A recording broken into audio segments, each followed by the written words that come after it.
പ്രിയപ്പെട്ടവരെ, ഗൾഫില് ഉള്ള പ്രിയപ്പെട്ടവരോട് ചേർന്ന് ഇത്രയും സമാധാനത്തോടെ സന്തോഷത്തോടെ ഇന്ന് സംസാരിപ്പാൻ ഇങ്ങനെ വലിയവനായ ദൈവം ഒരു അവസരം തന്നതോർത്ത് ഞാൻ ദൈവം പാകം നന്ദിയുള്ളവനായിട്ടായിരിക്കുന്നു.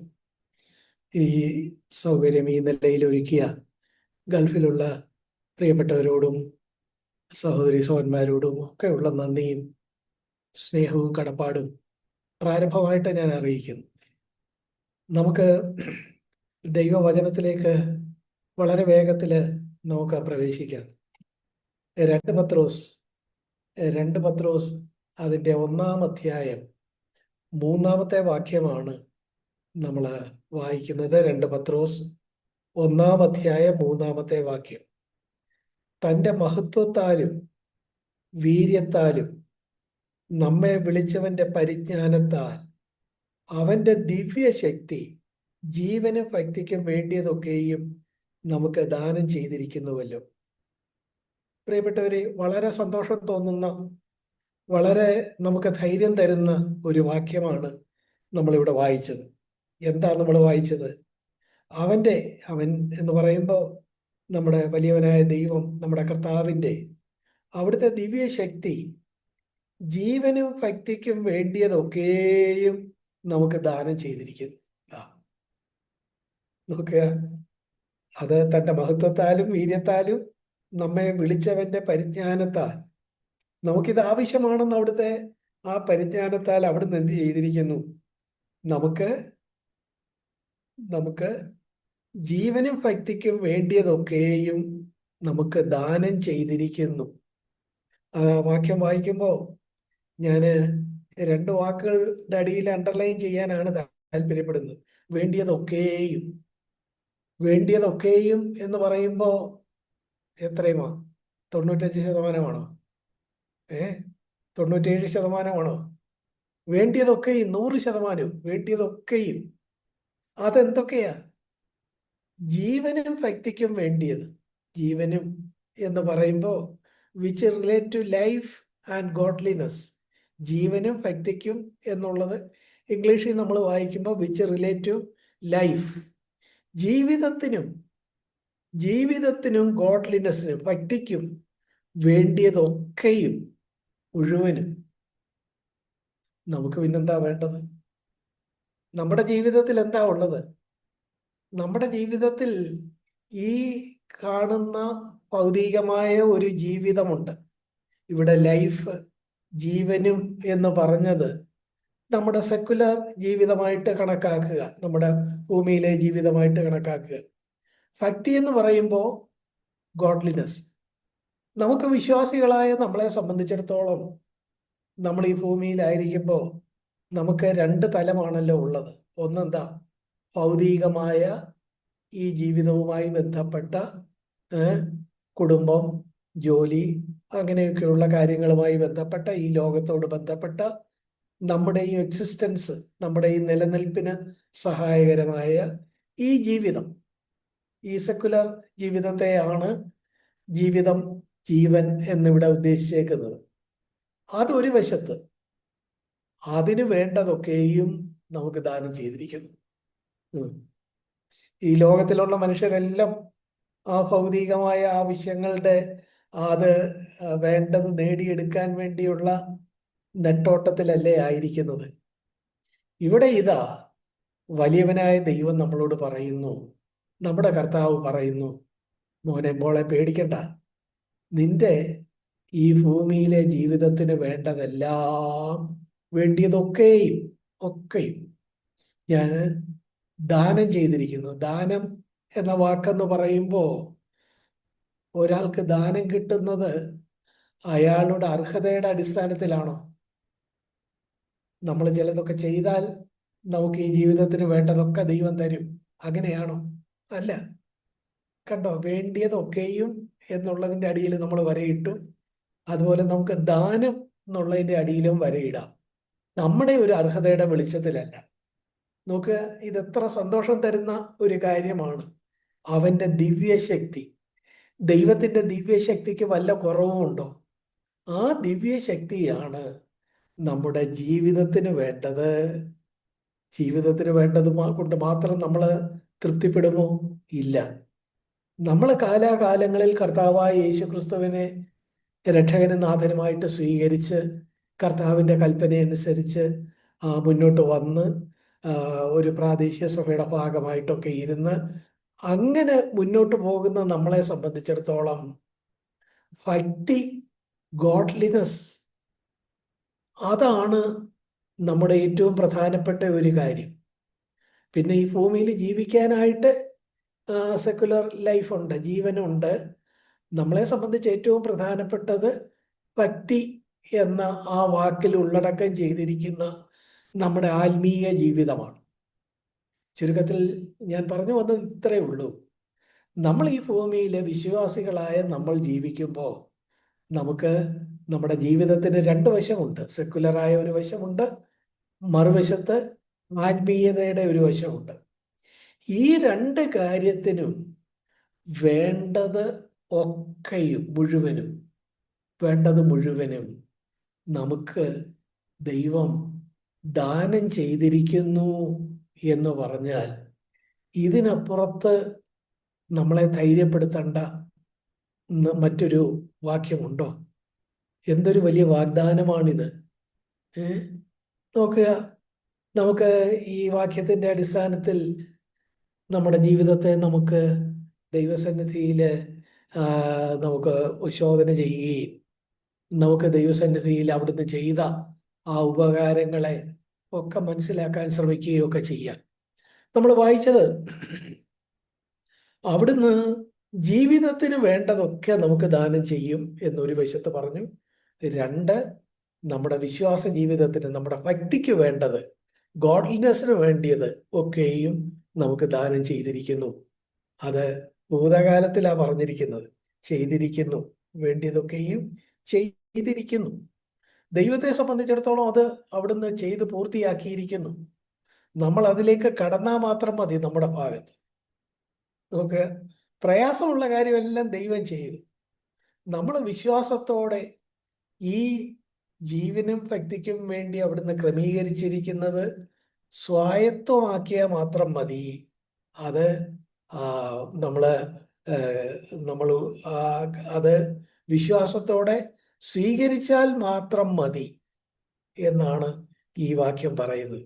ഈ വാക്യം നോക്കുക, നമുക്കതിൻ്റെ ആദ്യത്തെ ഭാഗം ജീവിതത്തിന് വേണ്ടത്. നമ്മൾ കർത്താവായ യേശുക്രിസ്തു അവിടുന്ന് പർവ്വത പ്രസംഗത്തിൽ നമ്മുടെ ജീവിതത്തോടുള്ള കാര്യത്തിൽ ഒരു വാക്യം പറഞ്ഞത് ഓർക്കുമല്ലോ. എന്താ കർത്താവ് പറഞ്ഞത്? നമ്മുടെ ജീവിതത്തിന് വേണ്ടതെല്ലാം സ്വർഗീയ പിതാവ് നമുക്കായിട്ട് ക്രമീകരിച്ചിട്ടുണ്ട് എന്നുള്ള ആ കാര്യമാണ് അവിടുന്ന് പറഞ്ഞിട്ടുള്ളത്. മത്തായി എഴുതിയ സുവിശേഷം 6-ാം അധ്യായം അതിൻ്റെ 33-34 വാക്യങ്ങൾ നോക്കുക. കർത്താവിൻ്റെ തന്നെ വാക്കുകളാണ്. കർത്താവായ യേശു അവിടുന്ന് ഈ ഭൂമിയിലായിരുന്നപ്പോൾ നമ്മളോട് പറഞ്ഞതാണ്. നമുക്കിവിടെ ഭൗതികമായ ആവശ്യങ്ങളുണ്ടെന്ന് അവിടുത്തേക്ക് അറിയാം. അവിടുന്ന് അതിന് തൊട്ടു മുമ്പ് ഇതാ അവിടെ ഇവരെ പ്രാർത്ഥിക്കാൻ പഠിപ്പിച്ചപ്പോ ആത്മീക കാര്യങ്ങൾ മാത്രമല്ല കർത്താവ് പറഞ്ഞത്. 6 കാര്യങ്ങൾ കർത്താവ് പഠിപ്പിച്ച ആ പ്രാർത്ഥനയിൽ നമുക്കറിയാമല്ലോ. മത്തായി എഴുതിയ സുവിശേഷം 6-ാം അധ്യായം അതിൻ്റെ 9 മുതലുള്ള വാക്യങ്ങൾ, 6-ന്റെ 9 മുതലുള്ള വാക്യങ്ങൾ. നിങ്ങൾ ഇവണ്ണം പ്രാർത്ഥിപ്പി എന്ന് പറഞ്ഞിട്ട് സ്വർഗസ്ഥനായ ഞങ്ങളുടെ പിതാവേ എന്ന് പറഞ്ഞ് ഉള്ള കർത്തൃ പ്രാർത്ഥന, അതിൻ്റെ 15 വരെയുള്ള വാക്യങ്ങൾ, 9 മുതൽ മത്തായി 6-ന്റെ 9 മുതൽ 15 വരെയുള്ള വാക്യത്തിൽ കർത്താവ് ശിഷ്യന്മാരെ പഠിപ്പിച്ച ആ കർത്തൃ പ്രാർത്ഥനയിൽ നമുക്കറിയാം 6 അപേക്ഷകളാണുള്ളത്. 6 റിക്വസ്റ്റുകളാണ്, 6 അപേക്ഷകളാണ് പ്രാർത്ഥനയിൽ ഉന്നയിക്കുന്നത്. അതിൽ 4-ാമത്തേതായിട്ട് നമ്മൾ പറയുന്നത് എന്താ? ഞങ്ങൾക്ക് ആവശ്യമുള്ള ആഹാരം ഞങ്ങൾക്ക് ഇന്ന് തരണമേ. എന്ന് പറഞ്ഞാൽ അത് കേവലം ഭക്ഷണം മാത്രമാണോ ഉൾക്കൊണ്ടിരിക്കുന്നത്? അല്ല.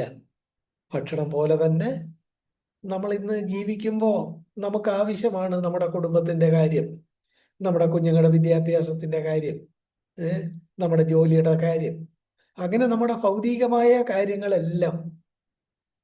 കണ്ടോ, അതാണ് അത് തരണമേ എന്ന് പ്രാർത്ഥിക്കാൻ നമ്മളെ പഠിപ്പിച്ചതാണ് നമ്മുടെ കർത്താവ്.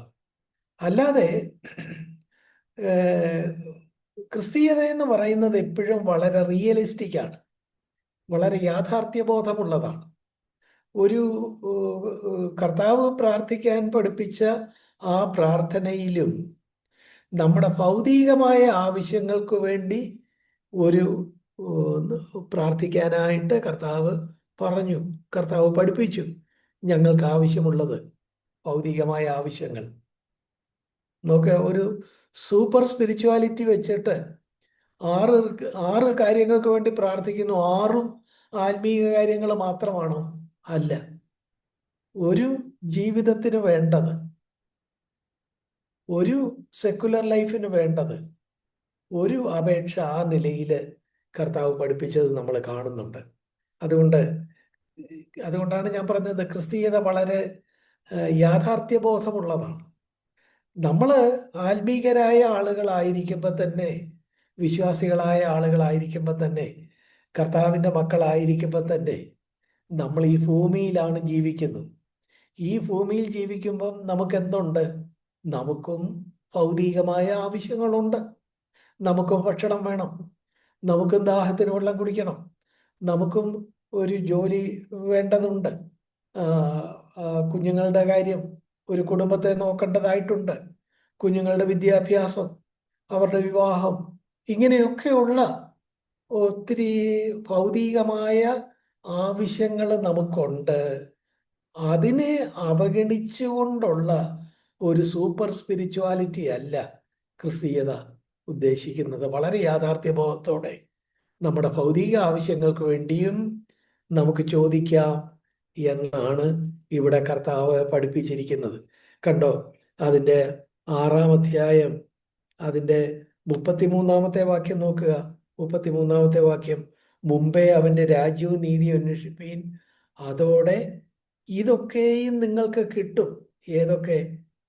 അതിൻ്റെ മേളിൽ പറഞ്ഞിട്ടുണ്ട്. ആകയാൽ നാം എന്ത് തിന്നും, എന്ത് കുടിക്കും, എന്തുടുക്കും എന്നിങ്ങനെ വിചാരപ്പെടണ്ട. ഇതൊക്കെ നിങ്ങൾക്ക് ആവശ്യമാണെന്ന് നിങ്ങളുടെ സ്വർഗീയ പിതാവ് മുൻപേ അറിയുന്നുണ്ട്. പിന്നെ നിങ്ങൾ എന്താ വേണ്ടത്? നിങ്ങൾ ഇതൊക്കെ നമുക്ക് ആവശ്യമാണെങ്കിൽ, ഈ ഭൗതികമായ ജീവന് വേണ്ട കാര്യങ്ങൾ ആവശ്യമാണെങ്കിലും, നിങ്ങൾ മുമ്പേ അവൻ്റെ രാജ്യവും നീതിയും അന്വേഷിച്ചാൽ ദൈവം എന്തോ ചെയ്തോളും? അതോടുകൂടെ ഇതൊക്കെയും നിങ്ങൾക്ക് കിട്ടും, ഇതൊക്കെയും നമുക്ക് തരും. അതുകൊണ്ട് നാളേക്കായി വിചാരപ്പെടരുത് എന്നാണ് അവിടെ പറയുന്നത്. നോക്കുക, വിചാരപ്പെടരുത് എന്ന് എത്ര വട്ടം അവിടെ പറഞ്ഞിരിക്കുന്നു. 25-ാമത്തെ വാക്യത്തിൽ പറയുന്നു, നിങ്ങളുടെ ജീവനായിക്കൊണ്ടും, എന്ത് തിന്നും എന്ത് കുടിക്കുമെന്ന് നിങ്ങളുടെ ജീവനായിക്കൊണ്ടും, എന്തുടുക്കും എന്ന് ശരീരത്തിനായിക്കൊണ്ടും വിചാരപ്പെടരുത് എന്ന് 25-ാം വാക്യത്തിൽ പറയുന്നു. അതുപോലെ 31-ാം വാക്യത്തിൽ പറയുന്നു, ആകയാൽ നാം എന്ത് തിന്നും എന്ത് കുടിക്കും എന്തുടുക്കും എന്നിങ്ങനെ നിങ്ങൾ വിചാരപ്പെടരുത്. 34-ാം വാക്യത്തിൽ പറയുന്നു, അതുകൊണ്ട് നാളേക്കായി വിചാരപ്പെടരുത്.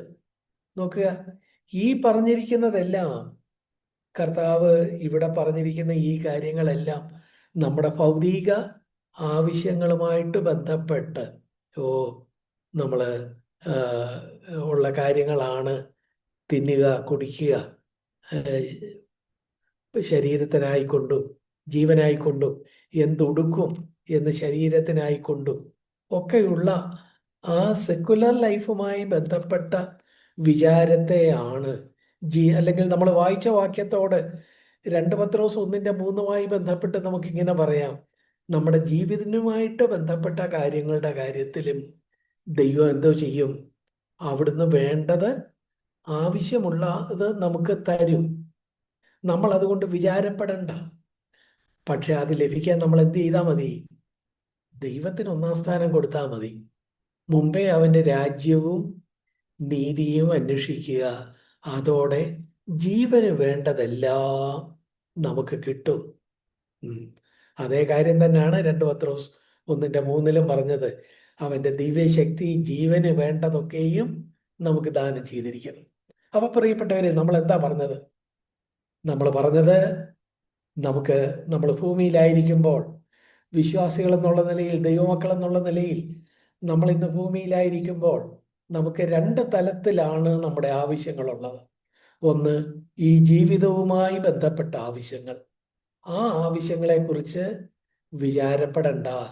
ദൈവം എന്തോ ചെയ്യും? നമുക്ക് ആ ജീവിതത്തിന് വേണ്ടത് ദാനം ചെയ്തിരിക്കുന്നു. നമ്മളത് കയ്യാളിയാൽ മാത്രം മതി. എന്നിട്ട് അതിൻ്റെ വിശദാംശങ്ങൾ നമ്മൾ മത്തായി എഴുതിയ സുവിശേഷം 6-ാം അധ്യായം 11-ാം വാക്യം വായിച്ചു. 6:25, 32, 34, 33 വാക്യങ്ങളൊക്കെ നമ്മൾ വായിച്ചു. നമ്മൾ എന്ത് ചെയ്താൽ മതി? ദൈവത്തിന് ഒന്നാം സ്ഥാനം കൊടുത്ത് ദൈവത്തിനായിട്ട് ജീവിക്കുമ്പോൾ ദൈവം എന്തോ ചെയ്തുകൊള്ളും? നമ്മുടെ ഭൗതികമായ ആവശ്യങ്ങൾ. അത് കേവലം തിന്നുകയും കുടിക്കുകയും ഉടുക്കുകയും മാത്രമല്ല, അതിനോട് ചേർന്നുള്ളത് നമുക്ക് പറയാം. നമ്മുടെ കുടുംബത്തിൻ്റെ കാര്യങ്ങൾ, കുഞ്ഞുങ്ങളുടെ വിദ്യാഭ്യാസം, കുഞ്ഞുങ്ങളുടെ വിവാഹം, ജോലി സംബന്ധിച്ച കാര്യങ്ങൾ, ഇതൊക്കെയും ദൈവം എന്ത് ചെയ്യും? നോക്കിക്കൊള്ളും. അവിടുന്ന് അത് വേണ്ടതെല്ലാം നമുക്ക് ദാനം ചെയ്തിരിക്കുന്നു.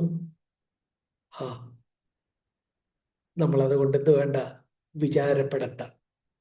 ഇതാണ് അതിൻ്റെ ഒന്നാമത്തെ ഭാഗം. രണ്ടാമത്തെ ഭാഗം എന്താ?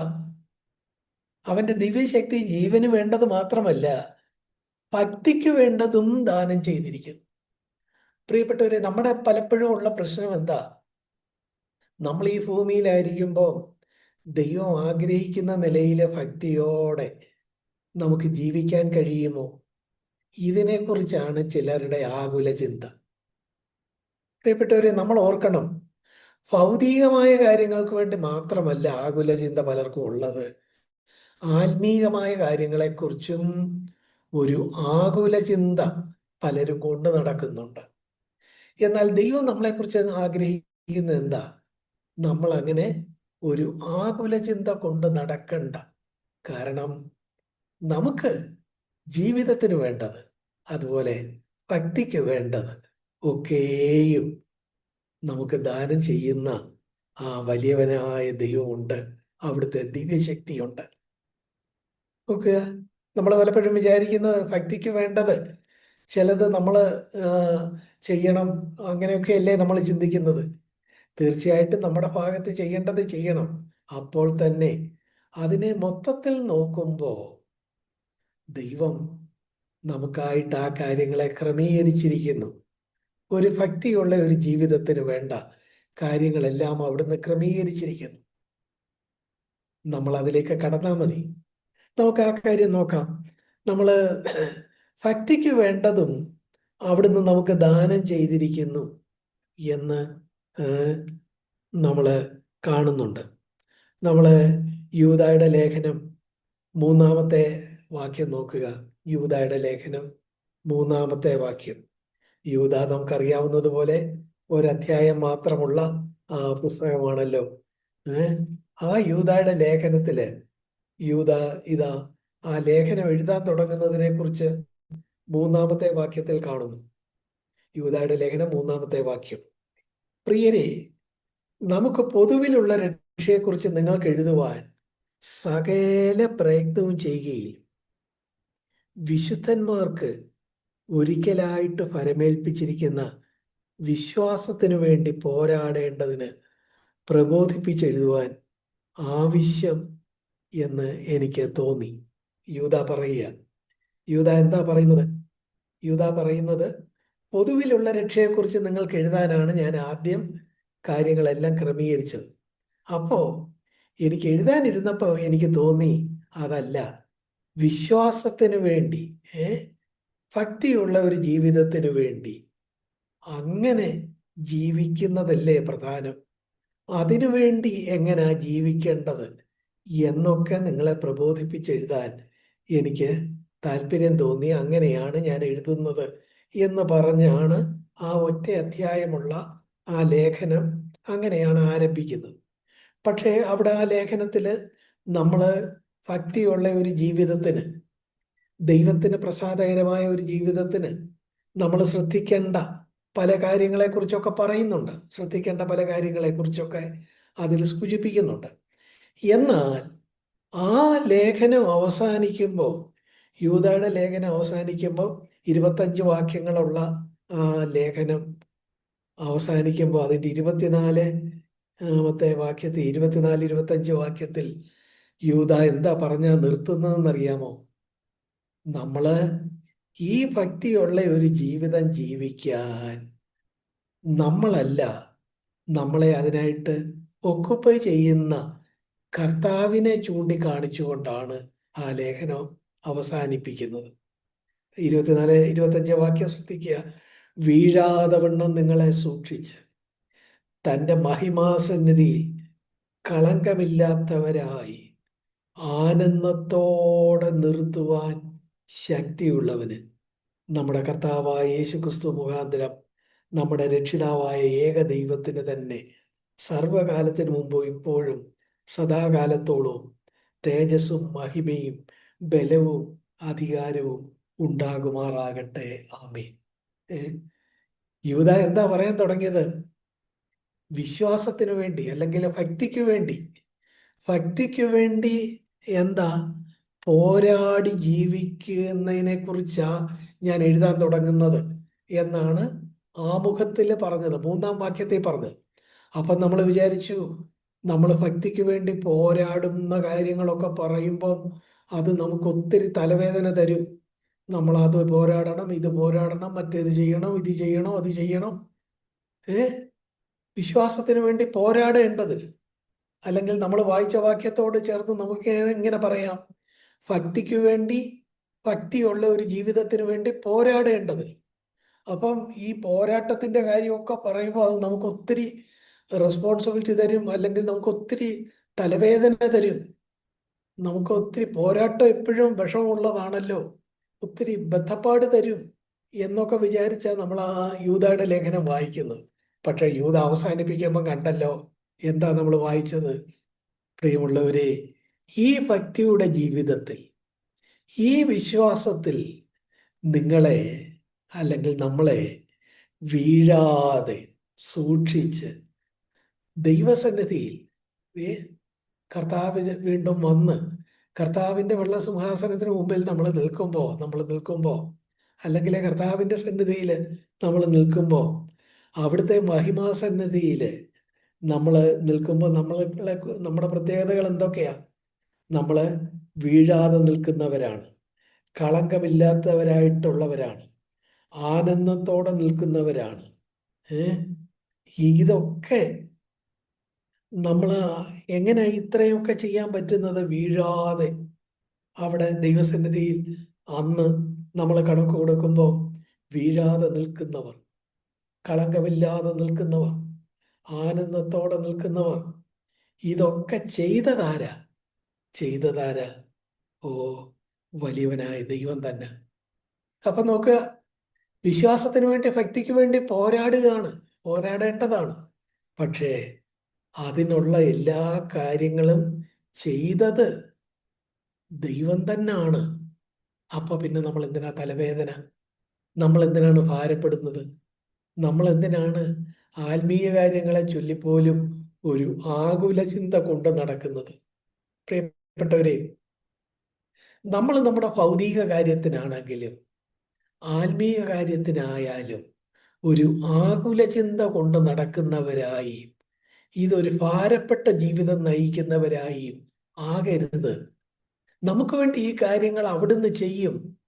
നമ്മൾ അവിടുന്ന് ചെയ്യുന്ന ആ കാര്യങ്ങളെ വിശ്വാസത്തോടെ നമ്മൾ സ്വായത്തമാക്കി, അവിടുന്ന് തരുന്ന കൃപ അതിനെ കയ്യാളി സന്തോഷത്തോടെ അവിടുന്ന് നമ്മളെ നിർത്തുന്നിടത്ത് നമ്മൾ അതിന് കീഴടങ്ങി വീഴാതെ നിന്ന് കളങ്കമില്ലാത്തവരായിട്ട് നമ്മളെ മുന്നോട്ട് കൊണ്ടുപോകുമ്പോൾ നമ്മൾ കളങ്കമില്ലാതെ തന്നെ അവിടുത്തെ കരങ്ങളിൽ ഒതുങ്ങി നിന്ന് ഓ ആനന്ദത്തോടെ നമ്മളെ നിർത്താൻ അവിടുന്ന് ആഗ്രഹിക്കുമ്പോൾ ആ ദൈവികമായ ആ നിലയിലുള്ള കരുതലിൻ്റെയും സ്നേഹത്തിൻ്റെയും ആനന്ദം കൈയാളുന്നവരായി ഒക്കെ നമ്മൾ ദൈവം വെച്ചിട്ടുള്ള ആ പ്രൊവിഷനുള്ളിൽ നമ്മൾ അതൊക്കെ സന്തോഷത്തോടെ സ്വായത്തമാക്കി നിന്നാൽ മാത്രം മതി.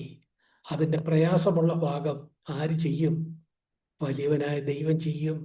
ആ ദൈവത്തിൽ ആശ്രയിച്ച് വിശ്വാസത്തോടെ ആ കൃപയിൽ ഒതുങ്ങി നിന്നാൽ മതി എന്നാണ് ഇവിടെ ഇതാ യൂദായുടെ ലേഖനം നമ്മളോടൊപ്പം പറയുന്നത്. ഞാൻ അപ്പോൾ എന്താ പറഞ്ഞു വന്നത്? ഞാൻ പറഞ്ഞു വന്നത് ഇത്രയും മാത്രമാണ്. നമ്മൾ വായിച്ച വാക്യത്തിൽ ദൈവത്തിൻ്റെ ദിവ്യശക്തി, അവിടെയും അതാ പറയുന്നത്, ദിവ്യശക്തി നമുക്ക് നമ്മുടെ സെക്കുലർ ലൈഫിന് വേണ്ടതെല്ലാം അവിടുന്ന് തരും. എന്നിട്ട് നമ്മൾ മത്തായി എഴുതിയ സുവിശേഷം 6-ാം അധ്യായത്തിൽ കർത്താവിൻ്റെ വാക്കുകൾ തന്നെ എടുത്തു. കുഞ്ഞുങ്ങളെ, നിങ്ങൾ വിചാരപ്പെടണ്ട. ഈ ലോകത്തിലുള്ള മനുഷ്യര് അവരുടെ ഭൗതികമായ കാര്യങ്ങൾക്ക് വേണ്ടി എത്രയേറെ വിചാരപ്പെടുന്നു.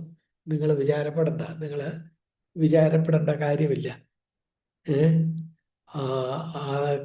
നിങ്ങൾക്ക് വേണ്ടി ആ കാര്യങ്ങള് ദൈവം ചെയ്തോളും. നിങ്ങൾ മുമ്പേ അവൻ്റെ രാജ്യവും നീതി അന്വേഷിച്ചാൽ മതി. അതോടെ അവിടുന്ന് ആവശ്യമുള്ള ആഹാരം എന്ന് പറയുമ്പോൾ കേവല ഭക്ഷണം മാത്രമല്ല, നമ്മൾ പറഞ്ഞതുപോലെ നമ്മുടെ ഭൗതികമായ ആവശ്യങ്ങളെല്ലാം അവിടുന്ന് നിറവേറ്റി തരും. അതുകൊണ്ട് എന്ത് തിന്നും എന്ത് കുടിക്കും എന്നൊക്കെ വിചാരിച്ച് നിങ്ങൾ വിചാരപ്പെടരുത്. ധൈര്യമായിട്ട് സന്തോഷമായിട്ട് നിൽക്കുക. അത് നമ്മൾ കണ്ടു. രണ്ടാമത്, ഭക്തിക്ക് വേണ്ട അതും നമുക്ക് അവിടുത്തെ ദിവ്യശക്തി ദാനം ചെയ്തിരിക്കുന്നു എന്നാണ് നമ്മൾ കണ്ടത്. നമ്മളെ അതിന് ഉപോത്ബലകമായിട്ട് യൂദായുടെ ലേഖനം നമ്മൾ ചിന്തിച്ചു. യൂദായുടെ ലേഖനത്തിന്റെ തുടക്കത്തിൽ നമ്മൾ വായിച്ചത് വിശ്വാസത്തിന് വേണ്ടി പോരാടേണ്ടതിനെ കുറിച്ച് നിങ്ങൾക്ക് പ്രബോധിപ്പിച്ചെഴുതുന്നത് ആവശ്യം എന്നെനിക്ക് തോന്നി എന്നൊക്കെ പറഞ്ഞു കേട്ടപ്പോൾ നമ്മൾ വിചാരിച്ചു എന്തൊക്കെയോ വലിയ കാര്യങ്ങൾ നമ്മൾ ചെയ്ത് ഈ ക്രിസ്തീയ ജീവിതം ഒരു തലവേദന പിടിച്ച ജീവിതമാക്കി തീർക്കേണ്ടി വരും എന്ന് വിചാരിച്ചു. പക്ഷേ ലേഖനം അവസാനിക്കുന്നത് എങ്ങനെ?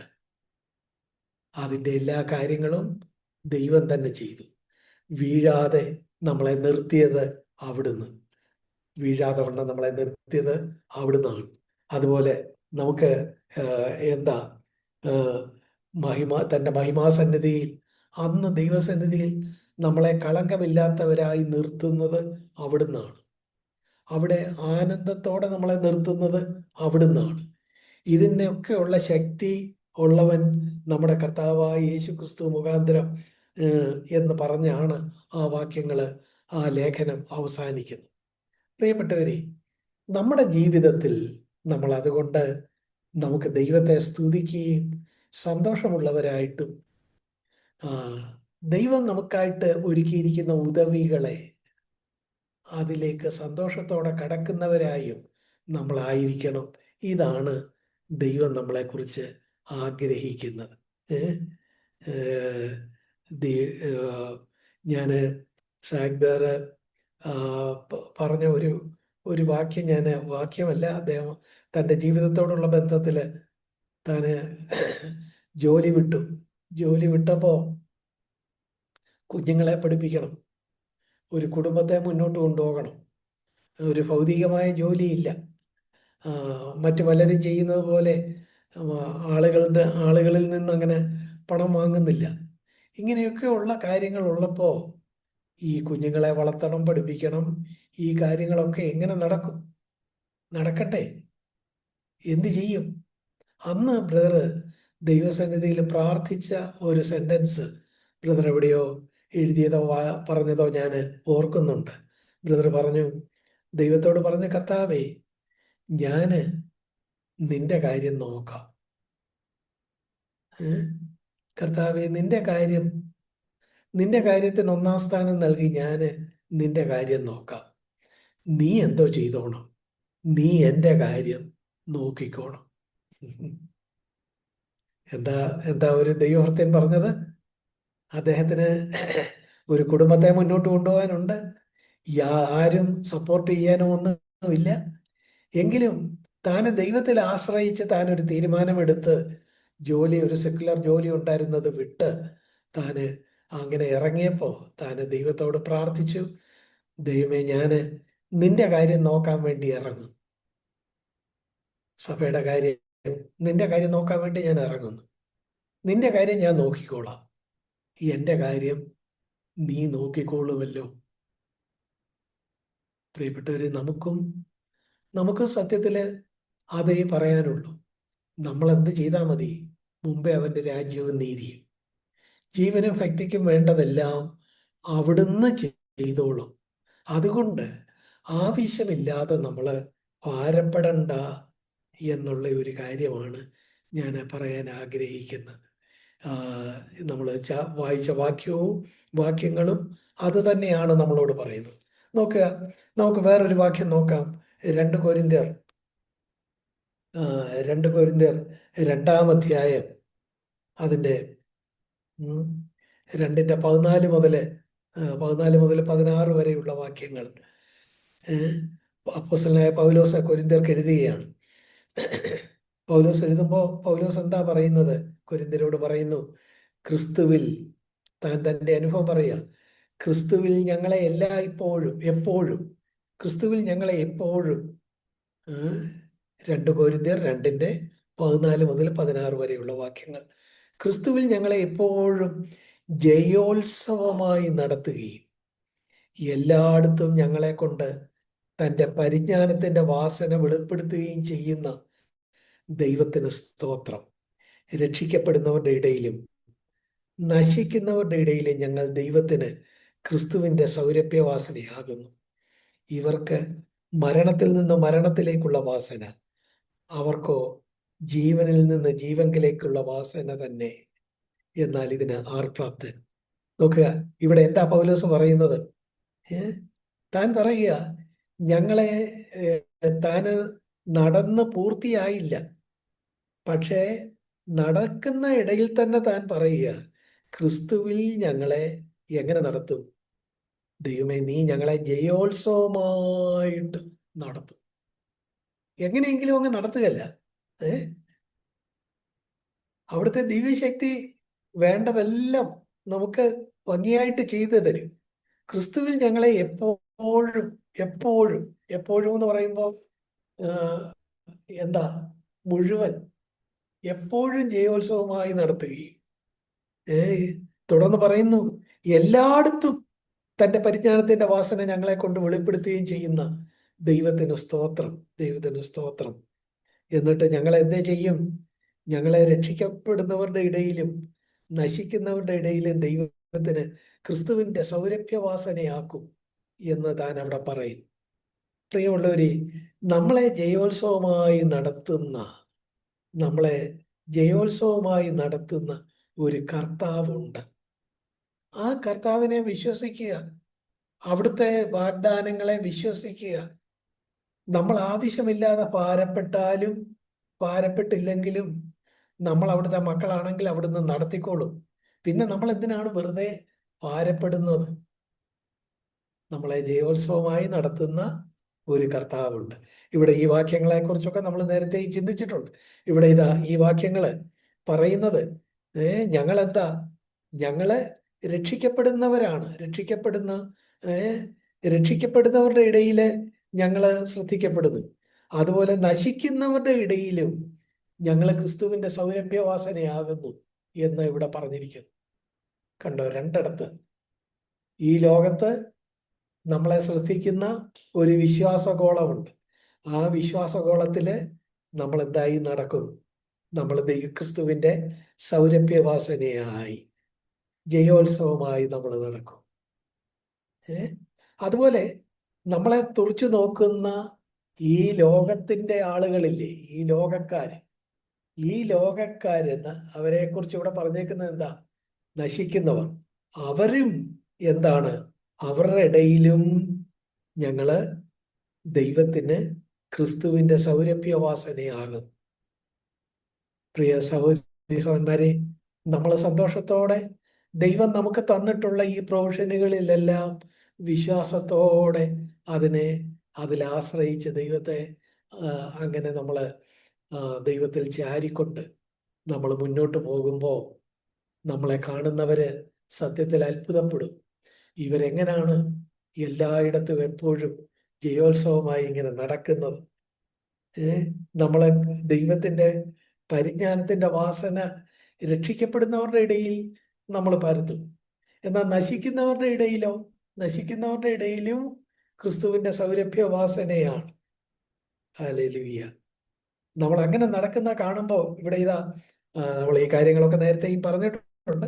ഞാൻ വേഗത്തിലങ്ങ് പറയാം. അതിന്റെ 16-ാമത്തെ വാക്യം, ഇവർക്ക് മരണത്തിൽ നിന്ന് മരണത്തിലേക്കുള്ള വാസന, അവർക്കോ ജീവനിൽ നിന്ന് ജീവനിലേക്കുള്ള വാസന തന്നെ. ഇതെന്താ രണ്ട് തരത്തിലുള്ള കാര്യങ്ങൾ പറയുന്നത്? അതിനെ ഈ മുകളിൽ പറഞ്ഞ വാക്യത്തിന്റെ അടിസ്ഥാനത്തിൽ വേഗത്തിൽ ഇങ്ങനെ പറയാം. രക്ഷിക്കപ്പെടുന്ന ആളുകൾ മറ്റ് ആളുകളെ വിശ്വാസഗോളത്തെ സംബന്ധിച്ചിടത്തോളം നമ്മള് കർത്താവിൽ ആശ്രയിച്ച് സന്തോഷത്തോടെ സമാധാനത്തോടെ ജീവിക്കുമ്പോൾ കർത്താവിനെ അറിയുന്ന മറ്റുള്ളവർക്ക് നമ്മൾ എന്തായിത്തീരും? ജീവനിൽ നിന്ന് ജീവങ്കലേക്കുള്ള ഒരു വാസന അവർക്ക് നമ്മുടെ ജീവിതം നൽകും. അതുപോലെ തന്നെ ഈ ലോകത്തിന്റെ ആളുകൾക്ക് ഇവരിതാ ഒന്നുമില്ലെങ്കിലും അവരുടെ ദൈവത്തിൽ ആശ്രയിച്ച് സന്തോഷമായിട്ട് ജീവിക്കുന്നു. അപ്പൊ അവര് പറയുന്നത് പോലെ അവരുടെ കർത്താവ് വരും, ഈ ലോകത്തെ ന്യായം വിധിക്കുമെന്നൊക്കെ പറയുമ്പോൾ നമ്മള് മരണത്തിൽ നിന്ന് മരണത്തിലേക്കുള്ള ഒരു വാസനയാണ് അവർക്ക് നമ്മുടെ ജീവിതം നൽകുന്നത്. എന്ന് പറഞ്ഞാൽ ഇത്രയേ ഉള്ളൂ, നമ്മുടെ ജീവിതം കർത്താവിനെ അറിയാൻ ആഗ്രഹിക്കുന്നവർക്ക് ഒരു വെല്ലുവിളിയും പ്രചോദനവുമാകുമ്പോൾ ഈ ലോകത്തിന്റെ പുറകെ നടക്കുന്ന, ലോകത്തിൽ മാത്രം ആശ്രയം വെക്കുന്നവർക്ക് വരാൻ പോകുന്ന കർത്താവിന്റെ ന്യായവിധിയെക്കുറിച്ചുള്ള വലിയ ഒരു മുന്നറിയിപ്പ്, അവർക്ക് മരണത്തിൽ നിന്ന് മരണത്തിലേക്കുള്ള വാസന. കേട്ടോ, നമ്മുടെ ജീവിതം ക്രിസ്തുവിൽ ജയോത്സവമായ ഒരൊറ്റ ജീവിതമാണ്. ആ ജീവിതം ദൈവത്തിനായിട്ടൊരു ഹൃദയമുള്ളവർക്ക് അവർക്ക് അത് ക്രിസ്തുവിന് ഒരു സൗരഭ്യവാസന ആയിരിക്കും. അതേസമയം അവർക്കൊരു ജീവങ്കിൽ നിന്ന് ജീവങ്കിലേക്കുള്ള വാസനയായിരിക്കും. അതേസമയം ദൈവത്തെ അറിയാത്തവർക്ക് ദൈവത്തിന്റെ ആ നിലയിലുള്ള രക്ഷയിലേക്ക് വരാത്ത ഈ ലോകത്തിന്റെ ആളുകളെ സംബന്ധിച്ചിടത്തോളം അവർക്ക് നമ്മുടെ ജീവിതം തന്നെ വരാൻ പോകുന്ന കർത്താവിന്റെ വരവിനെ കുറിച്ചുമൊക്കെയുള്ള ആ ന്യായവിധിയെക്കുറിച്ചുമൊക്കെയുള്ള അവർക്കൊരു മരണത്തിൽ നിന്ന് മരണത്തിലേക്കുള്ള വാസന നമ്മൾ നൽകിക്കൊണ്ട് നമ്മൾ ഈ ലോകത്ത് ജയോത്സവമായി ജീവിക്കുന്നു എന്നാണ് ഇവിടെ ഇത് പറഞ്ഞിട്ടുള്ളത്. പ്രിയപ്പെട്ടവരെ, അതുകൊണ്ട് നമ്മള് ഇന്ന് ഈ കഴിഞ്ഞ ദിവസങ്ങളിലൊക്കെയും നമ്മൾ എന്തായിരുന്നു, ഈ യുദ്ധം നടക്കുന്നു, അതിനോടുള്ള ബന്ധത്തിൽ കാര്യങ്ങൾ വളരെ പ്രയാസമായി തീരും. ഞങ്ങള് നാട്ടിലുള്ള ആളുകളും ഗൾഫിലുള്ള ഞങ്ങളുടെ സഹോദരങ്ങള്, പ്രിയപ്പെട്ടവര്, സഹോദരി സഹോദരന്മാര്, ദൈവമേ അവരുടെ കാര്യങ്ങൾ എങ്ങനെയാണ്, വിഷമങ്ങൾ ഉണ്ടാകരുതേ എന്ന് ഓർത്ത് പ്രാർത്ഥിക്കുകയും നിരന്തരം പ്രാർത്ഥിക്കുകയൊക്കെ ചെയ്തുകൊണ്ടിരുന്നു. ഇപ്പോഴിതാ ഭാരപ്പെടേണ്ട കാര്യമൊന്നുമില്ല, ദൈവം കാര്യങ്ങളെ ക്രമീകരിക്കുന്നു എന്നുള്ള നിലയിൽ കുറച്ച് ശാന്തമായ ഒരു രീതിയിൽ നമുക്ക് ഇന്ന് ദൈവസന്നിധിയിൽ ഈ സന്ധ്യയിൽ ഒന്നിച്ചായിരിക്കാൻ കഴിയുന്നല്ലോ. സഹോദരി സഹോദരന്മാരെ, ഒരു ദൈവമുണ്ട്, വലിയവനായ സർവശക്തനായ ഒരു ദൈവമുണ്ട്. അവിടുന്ന് സർവശക്തനാണ്, എല്ലാറ്റിനെയും അവിടുന്ന് നിയന്ത്രിക്കുന്നു. ആ വലിയ സർവശക്തനായ ദൈവം നമ്മുടെ പിതാവാണ്. പിതാവ് മക്കൾക്ക് ദോഷകരമായി ഒന്നും ചെയ്യുകയില്ല. ആ പിതാവ് നമുക്ക് ഈ ജീവിതത്തിന് വേണ്ടത് തരും. അതുപോലെ തന്നെ അവിടുന്ന് ഭക്തിക്ക് വേണ്ടതും അവിടുന്ന് തന്നിട്ടുണ്ട്, അവിടുന്ന് ക്രമീകരിച്ചിരിക്കുന്നു. നമ്മൾ അവിടുത്തെ കൈകളിൽ ഒതുങ്ങി നിന്ന് അത് കയ്യാളിയാൽ മാത്രം മതി, സ്വായത്തമാക്കിയാൽ മാത്രം മതി എന്നുള്ള ഒരു കാര്യമാണ് നമ്മൾ പറഞ്ഞത്. നമ്മൾ കഴിഞ്ഞൊരു ദിവസം കർത്താവിൻ്റെ കർത്താവിനെ കുറിച്ച് പറഞ്ഞപ്പോ, കർത്താവ് ഈ ഭൂമിയിലായിരുന്നപ്പോ അവിടുന്ന് ഈ ലോകത്തിലായിരുന്നു. നമ്മുടെ ഇതുപോലെ ഒരു മനുഷ്യ ജീവിതം കർത്താവ് ആ നിലയിലായിരുന്നു. അപ്പോൾ കർത്താവിന് നമ്മളോടൊക്കെ ഇന്നും ഉണ്ടായിരുന്നെങ്കിൽ, ഇന്നും ഭൗതികമായ നിലയിൽ കർത്താവ് ഭൂമിയിൽ ഉണ്ടായിരുന്നെങ്കിൽ നമ്മളോട് സ്നേഹത്തോടെ ഇടപെടുമായിരുന്നു. ശിഷ്യന്മാര് വിഷമിച്ചപ്പോ വിഷമിക്കണ്ട എന്ന് പറഞ്ഞു. അവര് ആ പടകിൽ കയറി കാറ്റും കോളും അവർക്കെതിരായി വന്നപ്പോ ഓ അവരെ തേടി വന്നു. പടകിൽ ഉറങ്ങിക്കിടന്ന കർത്താവ് ഉണർന്ന് കാറ്റിനെയും കടലിനെയും ശാസിച്ചു. കർത്താവ് നടന്നു വന്ന് ആ വെള്ളത്തിന് മീതെ നടന്നു വന്ന് തൻ്റെ ശിഷ്യന്മാരെ ആ നിലയിൽ സ്വാതന്ത്ര്യപ്പെടുത്തി കാറ്റിനെയും കോളിനെയും ശാസിച്ചു. അപ്പൊ കർത്താവ് ഉണ്ടായിരുന്നെങ്കിൽ, ഇന്നും കർത്താവ് ഭൂമിയിൽ അക്ഷരാർത്ഥത്തിൽ ഉണ്ടായിരുന്നെങ്കിൽ നല്ലതായിരുന്നു എന്നൊക്കെ ഇങ്ങനെ ഇപ്പോഴും നടക്കുന്ന പല കാര്യങ്ങളോടുള്ള ബന്ധത്തിൽ ചില പ്രിയപ്പെട്ടവരിങ്ങനെ അങ്ങോട്ടും ഇങ്ങോട്ടും സംസാരിച്ചപ്പോൾ അതിനോട് ചേർന്ന് അപ്പോൾ ഞാൻ ഓർത്തു, കർത്താവ് ഇന്ന് അക്ഷരാർത്ഥത്തിൽ നമ്മുടെ കൂടെ ഇല്ല. അവിടുന്ന് ഉയർത്തെഴുന്നേറ്റു. പക്ഷെ ഉയർത്തെഴുന്നേറ്റ് കഴിഞ്ഞിട്ടും കർത്താവ് ഭൂമിയിൽ വെച്ച് തൻ്റെ ശിഷ്യന്മാരെ കുറിച്ച് അവരിപ്പോ വിഷമത്തിലായിരിക്കും, അവരൊരുപക്ഷെ കാറ്റും കോളും ഒക്കെ കണ്ട് ആകെ ഭാരപ്പെടുന്നുണ്ടാവും, അവരെ സമാധാനത്തിലേക്ക് കൊണ്ടുവരേണ്ടതായിട്ടുണ്ട് എന്ന് പറഞ്ഞ് ആ ആ ഓളത്തിന്റെ മീതെ നടന്നു വന്നതുപോലെ ഇന്നും കർത്താവിന്റെ സ്വഭാവത്തിന് മാറ്റം വന്നിട്ടില്ല. മരണത്തെ ജയിച്ച് അവിടുന്ന് മൂന്നാം നാൾ ഉയർത്തെഴുന്നേറ്റു, അത് ശരിയാണ്, ഉയർത്തെഴുന്നേറ്റു. പക്ഷെ അവിടത്തേക്ക് എന്ത് വന്നിട്ടില്ല? അവിടത്തേക്ക് മാറ്റം വന്നിട്ടില്ല എന്ന് ചിന്തിപ്പാനിടയായി. നോക്ക്, നമ്മൾ സുവിശേഷങ്ങളിൽ ആ കാര്യം കാണുന്നുണ്ട്. കർത്താവ് എന്തോ ചെയ്തു? കർത്താവ് ഉയർത്തെഴുന്നേറ്റ കർത്താവ് ഉയർത്തതിന് ശേഷം മൂന്ന് മൂന്ന് ചോദ്യങ്ങള് 3 പേരെ കണ്ട് ചോദിക്കുന്ന ഒരു ഭാഗം നമുക്ക് വേണമെങ്കിൽ സുവിശേഷങ്ങളിൽ 3 നിന്ന് നമുക്ക് കാണാനായിട്ട് കഴിയും. മർക്കോസിന്റെ സുവിശേഷം, ക്ഷമിക്കണം, യോഹന്നാന്റെ സുവിശേഷം 20-ാം അധ്യായം 15-ാമത്തെ വാക്യം, മഗ്ദലന മറിയയ്ക്കാണ് ഉയർത്തെഴുന്നേറ്റ ശേഷം കർത്താവ് ആദ്യം പ്രത്യക്ഷമായത്. കർത്താവ് അവളോട് ചോദിച്ചത് എന്താ? സ്ത്രീയെ, നീ കരയുന്നതെന്ത്? ഉയർത്തെഴുന്നേറ്റ കർത്താവ് 3 ചോദ്യങ്ങളാണ് ചോദിച്ചത്. 3 ചോദ്യങ്ങൾ 3 പേരോടാണ് ചോദിച്ചത്. 3 പേരോട് ചോദിക്കുമ്പോൾ അവരുടെ വിഷമങ്ങൾ മനസ്സിലാക്കി അത് പരിഹരിക്കാനുള്ള ചോദ്യങ്ങളാണ് ചോദിച്ചത്. ഇതാണ് ഞാൻ പറയാൻ ആഗ്രഹിച്ചത്. ഒന്നെന്ന് പറയുന്നത് എന്താ? യോഹന്നാൻ 20:15 മഗ്ദലന മറിയം അവള് വിഷമിച്ച് നിൽക്കുമ്പോ അവള് കരഞ്ഞുകൊണ്ട് നിൽക്കുമ്പോ കർത്താവ് അവളെ അഭിമുഖീകരിച്ചു. അവളോട് പറഞ്ഞു, സ്ത്രീയെ, നീ കരയുന്നതെന്ത്? ഒരു ചോദ്യമാണ്. നോക്ക്, അന്നത്തെ കാലത്ത് പ്രത്യേകിച്ചും സ്ത്രീയെ ആ നിലയില് ഒരു പുരുഷന് തുല്യമായിട്ട് കരുതാത്ത ഒരു കാലഘട്ടം. എന്നാൽ കർത്താവ് ഒരിക്കലും സ്ത്രീയെ പുരുഷനേക്കാൾ കുറഞ്ഞ് കണ്ടിട്ടില്ല.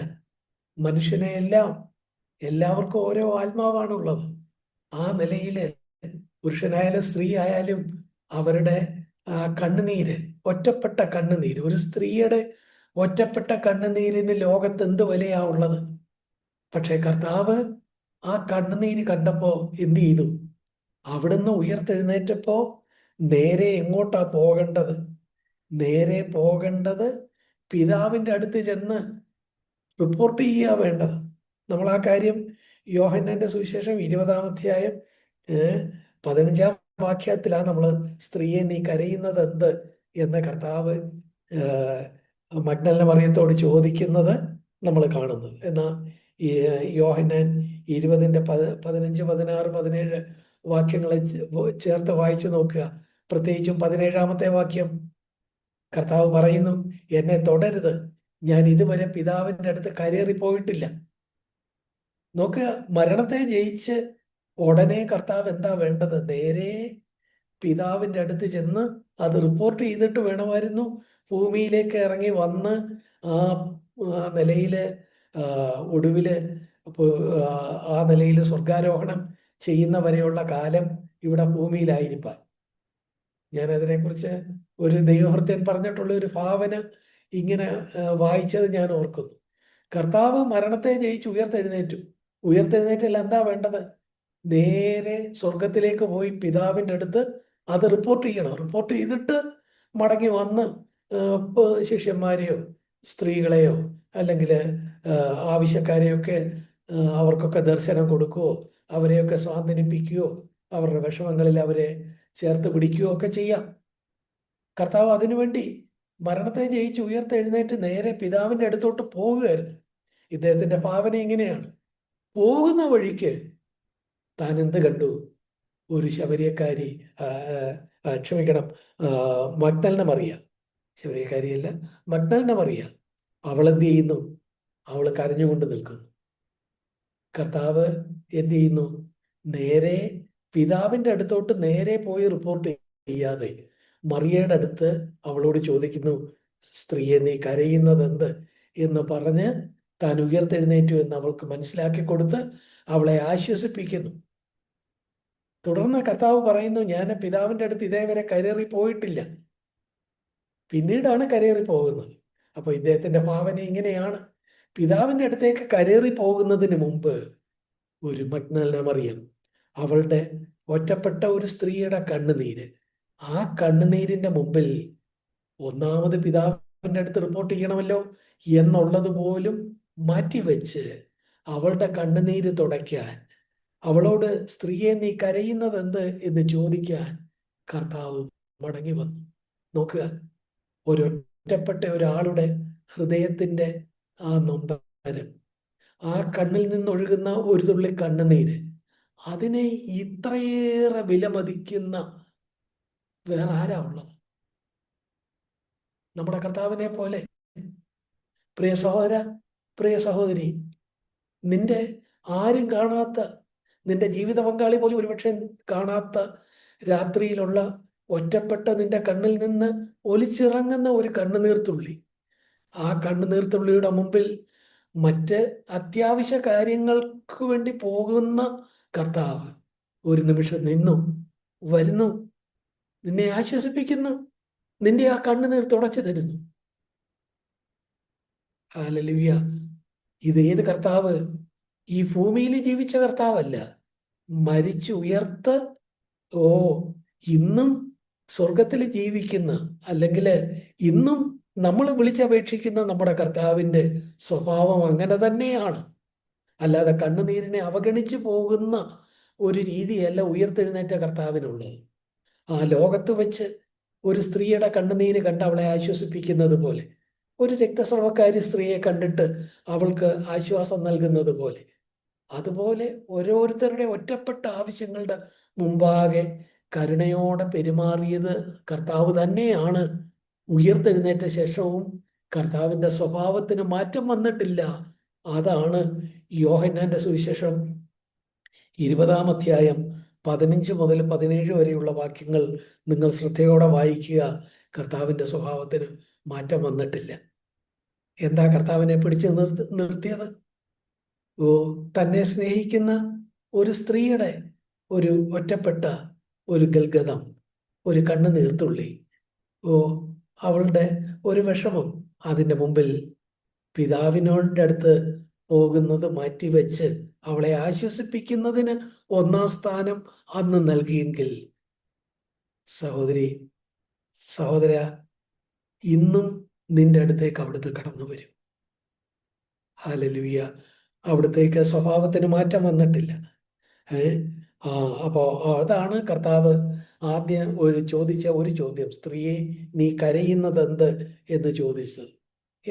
രണ്ടാമത് നമ്മൾ കാണുന്നത് ലൂക്കോസിന്റെ സുവിശേഷം 24-ന്റെ 17-ാമത്തെ അവിടെ എന്താ? രണ്ടുപേരും എമ്മൗസിലേക്ക് പോവുകയാണ്. എമ്മൗസിലേക്ക് പോകുമ്പോൾ കർത്താവ് അവരോട് കൂടെ നടന്ന് അവരോട് ചോദിക്കുന്നു, നിങ്ങൾ ഈ വാദിക്കുന്ന കാര്യം എന്ത്?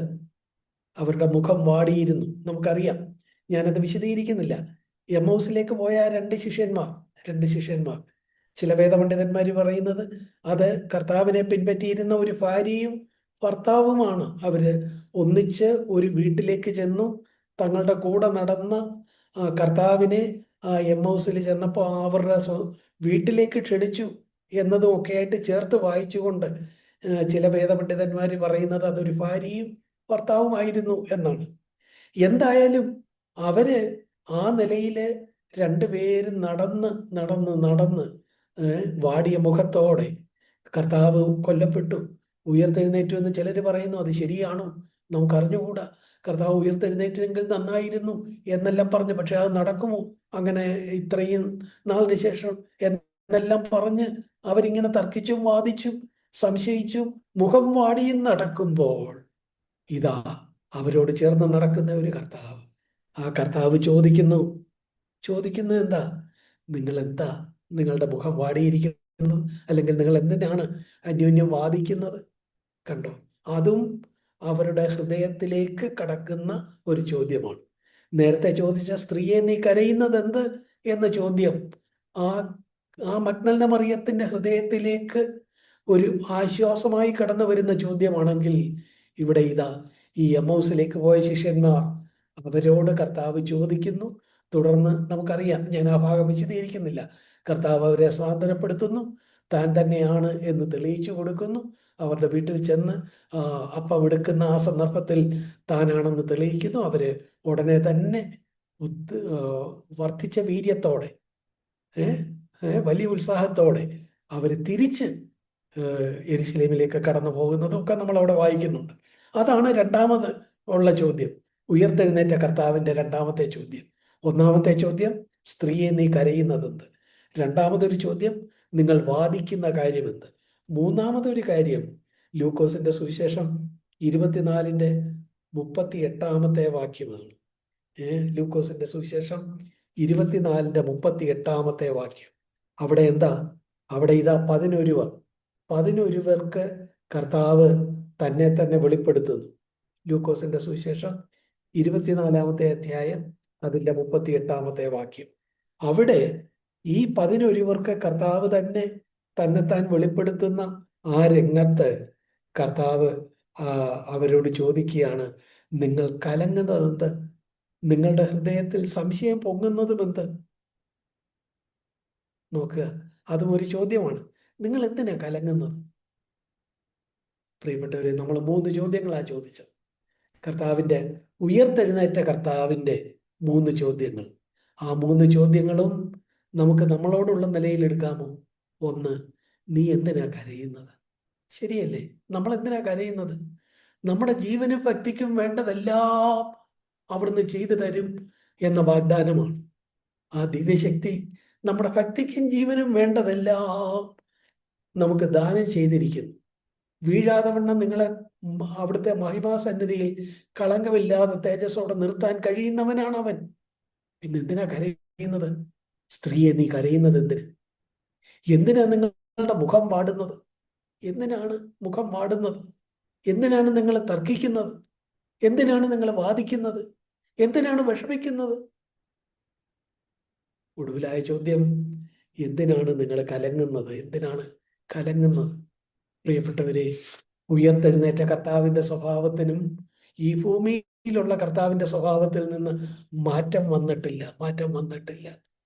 ഹല്ലേലൂയ. നമ്മുടെ വ്യക്തിപരമായ ഈ ഒരു വ്യക്തിക്ക് ഈ ലോകത്ത് എന്താ സ്ഥാനമുള്ളത്? ഒരു വ്യക്തിയുടെ ഒറ്റപ്പെട്ട കണ്ണുനീരിന് എന്ത് സ്ഥാനമാണുള്ളത്? പക്ഷേ കർത്താവ് അങ്ങനെ ഒരു ഒറ്റപ്പെട്ട വ്യക്തിയെ, അവിടുന്ന് സ്നേഹിക്കുന്ന ഒരു വ്യക്തിയെ തള്ളിക്കളഞ്ഞു പോകുന്നവനല്ല. ഹല്ലേലൂയ. ആ കർത്താവിന്റെ സ്വഭാവം ഇന്നും അങ്ങനെ തന്നെയാണ്. ഞാനും നീയും നമ്മുടെ കിടക്കയിൽ കിടന്ന് നിലവിളിക്കുമ്പോൾ, നമ്മുടെ ബാത്റൂമിലെ വാതിലൊക്കെ അടച്ച് നമ്മുടെ കരച്ചിലിന്റെ ശബ്ദം ആരും കേൾക്കാതിരിക്കാൻ ആ വെള്ളം ഒഴിക്കുന്നതും ഒക്കെ വളരെ സ്പീഡിലിട്ട് ആ കാര്യങ്ങൾ ചെയ്തുകൊണ്ടിരിക്കുമ്പോൾ തന്നെ നമ്മുടെ ഹൃദയത്തിൽ ഒരു കരച്ചിലുണ്ടെങ്കിൽ മറ്റാരും ആ കരച്ചിൽ കേൾക്കുന്നില്ല. പക്ഷെ ഒരുവൻ അത് കേൾക്കുന്നുണ്ട്. അവിടുന്ന് നമ്മളോട് ചോദിക്കുന്നുണ്ട്, നീ മോളെ എന്തിനാ കരയുന്നത്? മോനെ, എന്താ നിന്റെ മുഖം വാടിയിരിക്കുന്നത്? നിങ്ങൾ എന്തിനാണ് കലക്കുന്നത്? പ്രിയപ്പെട്ടവരെ, ഈ വലിയവനായ കർത്താവിനെ പിൻപറ്റാൻ കഴിഞ്ഞത് എത്ര വലിയൊരു കാര്യമാണ്. ഹല്ലേലൂയ. ഞാൻ ഞാൻ വളരെ വേഗത്തിൽ ബൈബിളിൽ നിന്ന് ചില വാക്യങ്ങൾ നമ്മുടെ ധൈര്യത്തിനായിട്ട് ഞാൻ പറയാനായിട്ട് ആഗ്രഹിക്കുന്നു. ദയവായിട്ട് ആ വാക്യങ്ങൾ നിങ്ങൾ നോട്ട് ചെയ്യുകയോ വാക്യങ്ങൾ നോക്കുകയോ വേണേ. ഈ ഇന്നത്തെ നമ്മുടെ ലോകം കടന്നു പോകുന്ന വിഷമം പിടിച്ച സാഹചര്യത്തിൽ ഓ ഈ മഗ്ദലന മറിയത്തെ ആശ്വസിപ്പിച്ചതുപോലെ, എമ്മൗസിലേക്ക് പോയ ശിഷ്യന്മാരെ ആശ്വസിപ്പിച്ചതുപോലെ, 11 സ്വാന്തനപ്പെടുത്തിയതുപോലെ കർത്താവ് നമ്മളെ സ്വാന്തനപ്പെടുത്താൻ കഴിയുന്നത് എന്തുകൊണ്ടാണ്?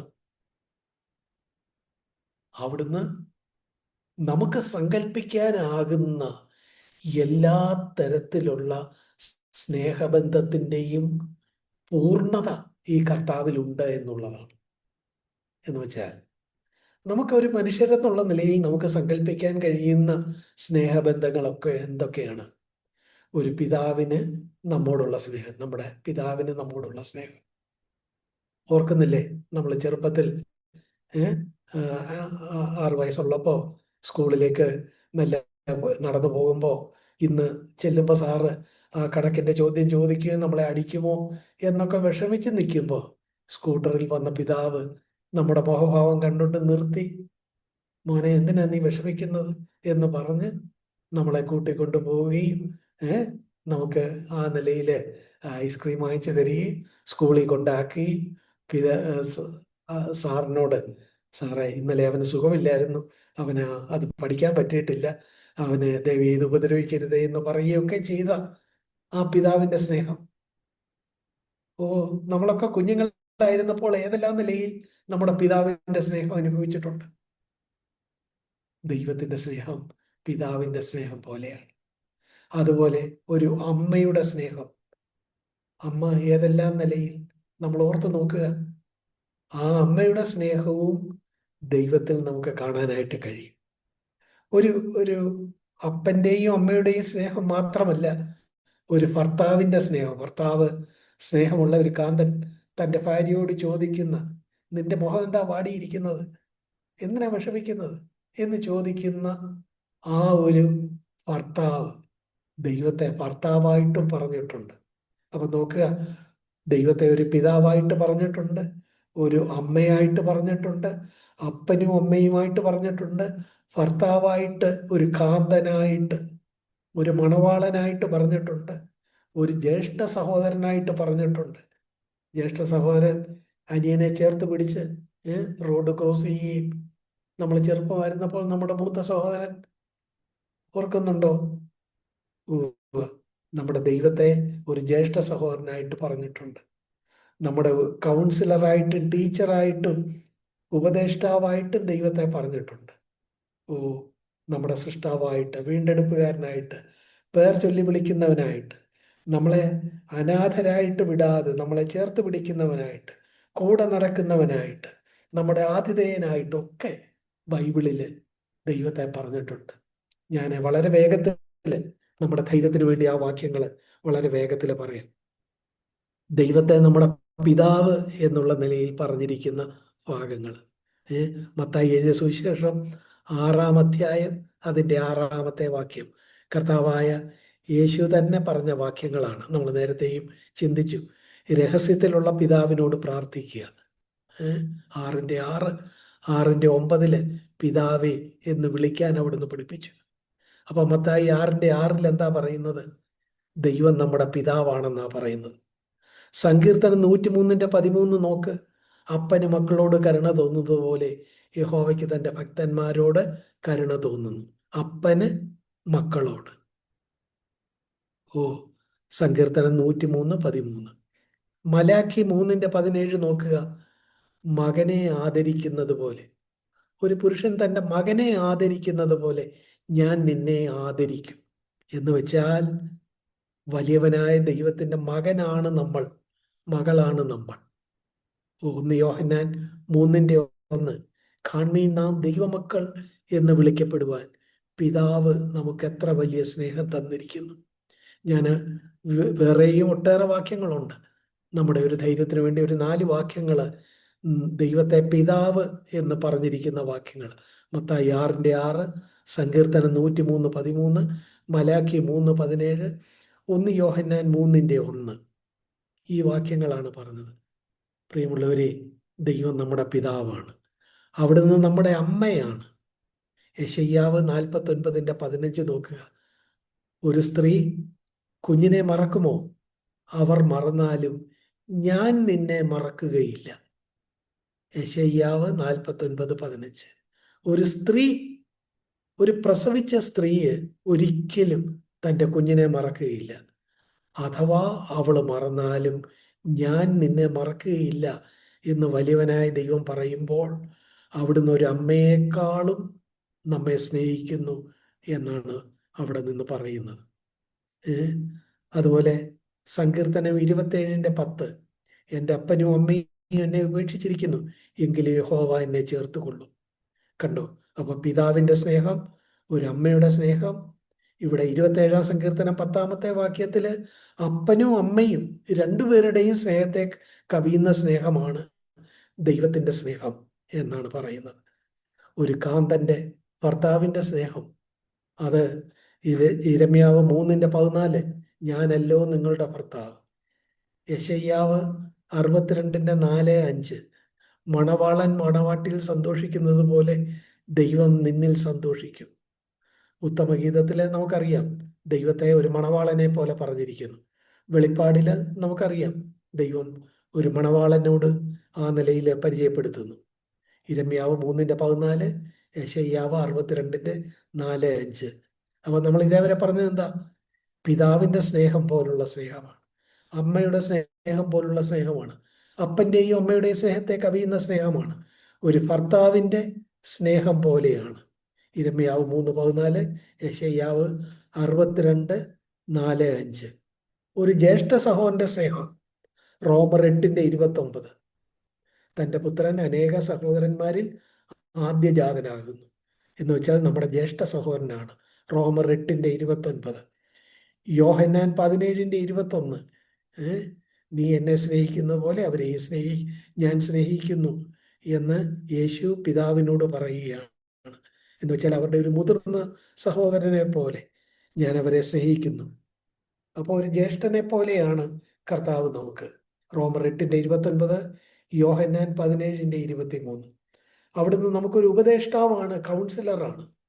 സങ്കീർത്തനം 32:8, ഞാൻ നിന്നെ ഉപദേശിച്ച് നടക്കേണ്ടുന്ന വഴി കാണിച്ചു തരും. യെശയ്യാവ് 30:21, നിങ്ങൾ വലത്തോട്ടോ ഇടത്തോട്ടോ തിരിയുമ്പോൾ വഴി ഇതാകുന്നു എന്നൊരു വാക്ക് പുറകിൽ നിന്ന് കേൾക്കും. അവ കണ്ടോ? അവിടുന്ന് ഒരു ഉപദേഷ്ടാവാണ്, കൗൺസിലറാണ്.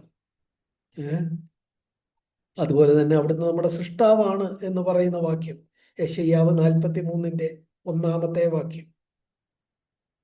നമ്മുടെ വീണ്ടെടുപ്പുകാരനാണെന്ന് പറയുന്ന വാക്യം യെശയ്യാവ് 43:1 വാക്യത്തിൽ സൃഷ്ടാവാണെന്നും വീണ്ടെടുപ്പുകാരനാണെന്നും പറയുന്നു. നമ്മളെ പേർ ചൊല്ലി വിളിക്കുന്നവനാണെന്ന് യെശയ്യാവ് 43:1 തന്നെ പേർ ചൊല്ലി വിളിക്കുന്നവൻ എന്നും പറയുന്നുണ്ട്. അപ്പൊ നോക്കുക, നമ്മുടെ സൃഷ്ടാവാണ്, വീണ്ടെടുപ്പുകാരനാണ്, പേർ ചൊല്ലി വിളിക്കുന്നവനാണ്. ഞാൻ നിങ്ങളെ അനാഥരായി വിടുകയില്ല എന്ന് പറഞ്ഞ നമ്മളെ ചേർത്ത് പിടിക്കുന്നവനാണ്. യോഹന്നാൻ 14:17-18 വാക്യങ്ങൾ. കൂടെ നടക്കുന്നവനാണ്. ലൂക്കോസ് 24:15 നമ്മുടെ ആതിഥേയനാണ്. നമ്മൾ നോക്കുക, ലൂക്കോസ് 24:30. ഞാൻ പല വാക്യങ്ങള്, ഒട്ടേറെ വാക്യങ്ങൾ ഇനിയുമുണ്ട്. ഇതെല്ലാം നമുക്ക് സങ്കല്പിക്കാവുന്ന മനുഷ്യന് പരിചിതമായ സ്നേഹത്തിന്റെ പല വാക്യങ്ങളാണ് ഞാൻ വായിച്ചത്. ഞാൻ എന്തുകൊണ്ടാണ് ഇങ്ങനെ വായിച്ചത്? പ്രിയപ്പെട്ടവരെ, നമ്മളെ സ്നേഹിക്കുന്ന വലിയവനായ ഒരു ദൈവം ഉണ്ട്, അവിടുന്ന് നമ്മളെ സ്നേഹിക്കുന്നു. നമ്മുടെ പിതാവായിരിക്കുന്നു, മാതാവായിരിക്കുന്നു, അപ്പനും അമ്മയും ആയിരിക്കുന്നു, നമ്മുടെ കാന്തനായിരിക്കുന്നു, നമ്മുടെ മുതിർന്ന സഹോദരനായിരിക്കുന്നു, നമ്മുടെ ഉപദേഷ്ടാവ്, നമ്മുടെ സൃഷ്ടാവ്. നോക്കുക, മനുഷ്യ മനസ്സിന് സങ്കല്പിക്കാവുന്ന എല്ലാ സ്നേഹവും നമുക്ക് തരുന്നവനായ കർത്താവ്. ഞാൻ എൻ്റെ വാക്കുകളെ അവസാനിപ്പിക്കുകയാണ്. ഞാൻ കഴിഞ്ഞൊരു ദിവസം എൻ്റെ ഒരു പഴയ സുഹൃത്ത് പറഞ്ഞ ഒരു ഒരു കഥ ഞാൻ ഓർക്കുന്നുണ്ട്. പലപ്പോഴും ഞാൻ അതിനെക്കുറിച്ച് ചിന്തിച്ചു. അദ്ദേഹം പറഞ്ഞ ആ കഥ ഇങ്ങനെയാണ്. കർത്താവിനെ കുറിച്ച് സ്നേഹത്തെക്കുറിച്ച് പറയുന്ന ഒരു കഥ. താന് ഒരിക്കല് ഡോക്ടർ സ്റ്റീഫൻ എന്ന് പറഞ്ഞ ഒരാൾ, അദ്ദേഹം എന്താ, ഞാനിത് നേരത്തെ ഇവിടെ പറഞ്ഞിട്ടുണ്ടോ എന്ന് ഞാൻ ശരിക്കും പറഞ്ഞാൽ ഓർക്കുന്നില്ല. കഴിഞ്ഞ ദിവസം ആ സഹോദരൻ വീണ്ടും അത് പറഞ്ഞപ്പോൾ ഞാൻ എൻ്റെ മനസ്സിൽ പച്ച പിടിച്ച് നിൽക്കുന്നത് കൊണ്ട് ഞാൻ അങ്ങ് പറയുകയാണ്. ഡോക്ടർ സ്റ്റീഫൻ എന്ന് പറഞ്ഞ ആള് അദ്ദേഹത്തെ ആദരിക്കാനായിട്ട് അമേരിക്കയിൽ അദ്ദേഹത്തെ ആദരിക്കാനായിട്ട് അമേരിക്കയുടെ ഒരു ഭാഗത്ത് ഒരു മീറ്റിംഗ് സംഘടിപ്പിച്ചു. ഇദ്ദേഹം ന്യൂയോർക്കിലാണുള്ളത്. ന്യൂയോർക്കിൽ നിന്ന് ഈ മീറ്റിംഗ് നടക്കുന്ന സ്ഥലത്തേക്ക് പോകാനായിട്ട് അദ്ദേഹത്തെ ക്ഷണിച്ചു. അദ്ദേഹം ഓടി വിമാനത്താവളത്തിൽ ചെന്നു. വിമാനം കയറി അദ്ദേഹം വേറൊരു സ്ഥലത്തിറങ്ങി. അമേരിക്കയുടെ തന്നെ വേറൊരു എയർപോർട്ടിൽ ഇറങ്ങി. അവിടെ നിന്ന് ഒരു കണക്ഷൻ ഫ്ലൈറ്റ് പിടിച്ചു വേണം ഈ മീറ്റിംഗ് നടക്കുന്ന സ്ഥലത്ത് ചെല്ലാൻ. അപ്പോൾ ഡോക്ടർ സ്റ്റീഫൻ താന് ഈ ന്യൂയോർക്കിൽ നിന്ന് ഒരു വിമാനം കയറി മറ്റൊരു സ്ഥലത്ത് ഇറങ്ങി. അവിടെ ചെന്ന് വിമാനത്താവളത്തിൽ അന്വേഷിച്ചപ്പോൾ വിമാനത്താവളത്തിലുള്ളവർ പറഞ്ഞു, അയ്യോ, നിങ്ങളുടെ ഇന്നത്തെ ഫ്ലൈറ്റ് ക്യാൻസൽ ചെയ്തു. നാളെ 10 മണിക്ക്, രാവിലെ 10 മണിക്ക് ഇനി അങ്ങോട്ടുള്ള നിങ്ങൾ പറയുന്ന ഭാഗത്തോട്ടുള്ള ഫ്ലൈറ്റ് ഉള്ളൂ എന്ന് പറഞ്ഞു. അപ്പോൾ ഇദ്ദേഹം പറഞ്ഞു, അയ്യോ, അങ്ങനെ ഒക്കുമോ? എനിക്ക് ഈ ഫ്ലൈറ്റ് കയറി അങ്ങ് വരെ പോകണ്ട, ഇടയ്ക്ക് ഇറങ്ങുന്ന ഒരു സ്ഥലത്ത് ഇറങ്ങി അവിടെ എനിക്കൊരു മീറ്റിംഗ് ക്രമീകരിച്ചിട്ടുണ്ട്. എന്നെ ആദരിക്കാനായിട്ടൊരു മീറ്റിംഗ് ക്രമീകരിച്ചിരിക്കുകയാണ്, ഞാൻ അങ്ങോട്ട് പോവുകയാണ് എന്ന് പറഞ്ഞു.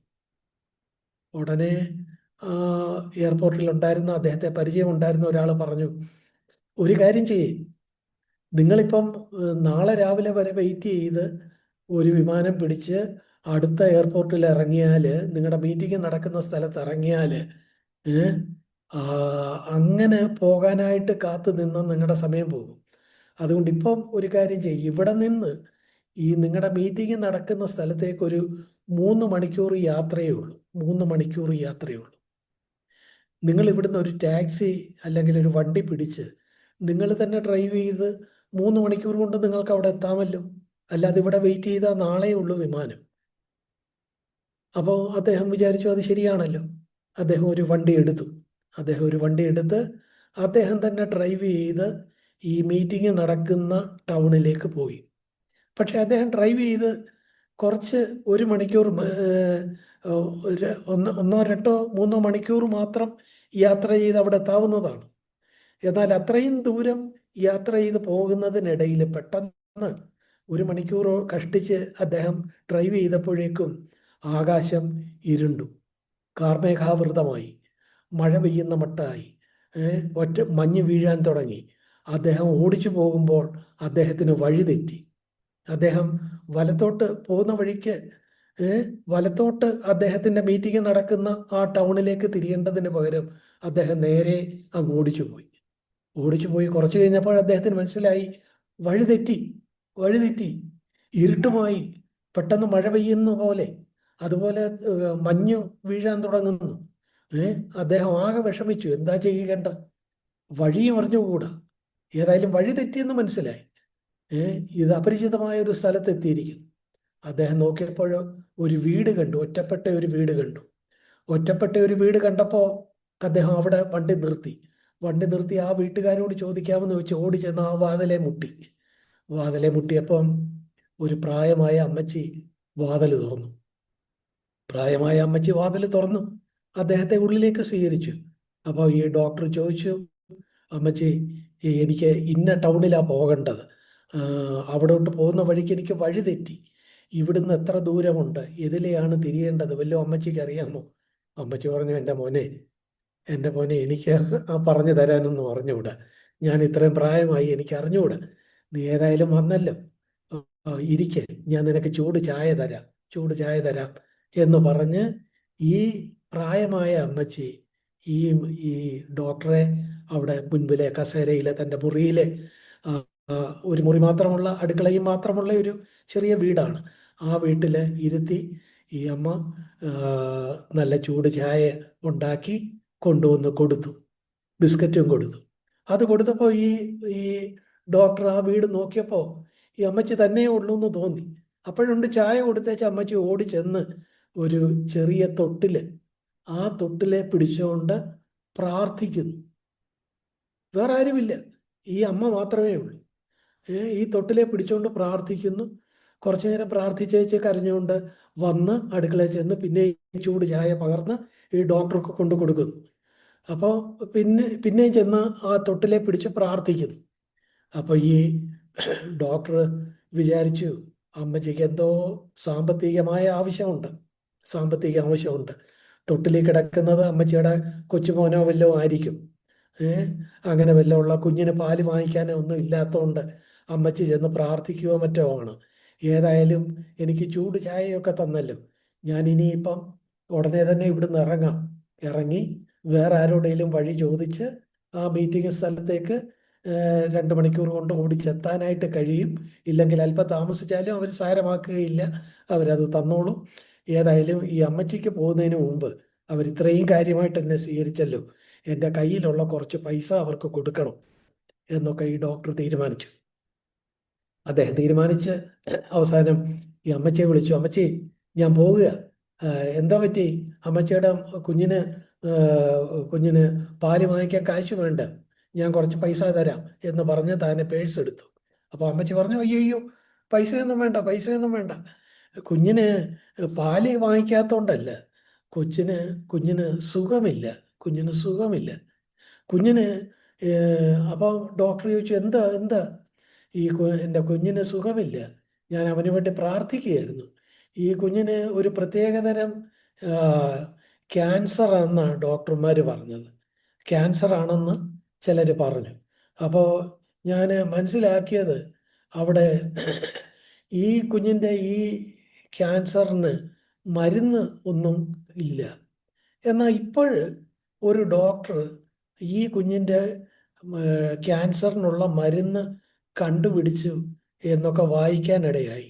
പക്ഷെ ആ ഡോക്ടർ എവിടാ എന്തുവന്നുമില്ലോ എനിക്കറിയാമോ? അദ്ദേഹം ന്യൂയോർക്കിലോ മറ്റോ ആണത്രേ, എനിക്കറിഞ്ഞുകൂടാ. സ്റ്റീഫൻ എന്നോ മറ്റോ ആണ് ആ ഡോക്ടറുടെ പേര്. എനിക്ക് അവിടെ കൊണ്ടുപോകാനും ഒന്നും അറിഞ്ഞുകൂടാ. അതുകൊണ്ട് ഞാൻ ഈ കുഞ്ഞിന് വേണ്ടി പ്രാർത്ഥിച്ചുകൊണ്ടിരിക്കുകയായിരുന്നു. അപ്പോഴാ മോൻ കയറി വന്നത്. അതുകൊണ്ട് നിനക്ക് ചൂട് ചായയൊക്കെ തന്നു, നീ എന്നാ പോകുന്നേ പൊക്കോ എന്ന് പറഞ്ഞു.